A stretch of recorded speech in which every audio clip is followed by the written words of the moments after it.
Hello everyone, welcome back to my YouTube channel. आज हम करेंगे डीके गोयल क्लास 12th की अकाउंटेंसी का चैप्टर 3 जिसका नाम है analysis of financial statement accounting ratio का सोल्यूशन नंबर 12 का बी पार्ट। क्वेश्चन नंबर 12 का बी पार्ट मैंने ऑलरेडी नोट कर रखा है।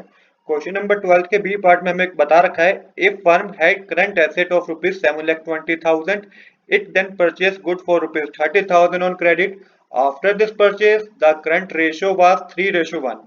Ascertain the amount of current liability and working capital after the purchase। देखिए क्वेश्चन में बता रखा है कि एक फर्म है जिसके पास करंट एसेट है 7,20,000 के। अब क्या करा, फर्म ने परचेज करी गुड्स 30,000 रुपीज की, वो भी उधार में। जब फर्म ने गुड्स परचेज करी उधार में तो उसके बाद की करंट रेशो बता रखी है 3:1 है। आपको करंट लायबिलिटी और वर्किंग कैपिटल पता करनी है आफ्टर दी परचेज। तो चलिए बिना देरी के शुरू करते हैं अपने आज के सॉल्यूशन को। तो सबसे पहले आपको करंट एसेट पता करने हैं।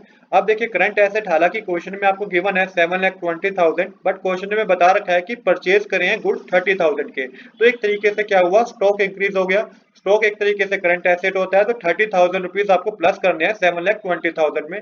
प्लस करके आपके पास जो करंट एसेट आएंगे वो 7,20,000 आएंगे। अब यहाँ पे आपको करंट रेशो का फॉर्मूला पता होना चाहिए। करंट रेशो का फॉर्मूला होता है current asset divided by current liability. Question में आपको करंट एसेट गिवन है, आपको क्या करंट लायबिलिटी नहीं गिवन, तो करंट लायबिलिटी हमें पता करनी है। तो यहाँ पे करंट लायबिलिटी को आप लेफ्ट हैंड साइड ले जाएंगे, इक्वल में current asset divided by current ratio होगा। अब करंट एसेट हमारे पास 7,50,000 के हैं जो आपने अभी पता करे। करंट रेशो में आप 3 मेंशन करेंगे। अब जब डिवाइड करेंगे 3 को 7,50,000 से तो करंट लायबिलिटी आपके पास 2,50,000 की आएगी। तो यहाँ पे करंट एसेट हमारे पास 7,50,000 के हैं, करंट लायबिलिटी 2,50,000 की है। अब हमें करंट लायबिलिटी पता चल गया है। अब वर्किंग कैपिटल पता करेंगे, तो वर्किंग कैपिटल का फॉर्मूला होता है current asset minus current liability. Current asset 7,50,000 के हैं, करंट लायबिलिटी अभी पता करिए 2,50,000 की है, माइनस करके आपके पास आएगा 5 लाख रुपीज। तो वर्किंग कैपिटल हमारे पास 5 लाख रुपीज की है। तो आज के लिए इतना ही। I hope you like this video. If you like this video please do subscribe this channel. Thanks for watching.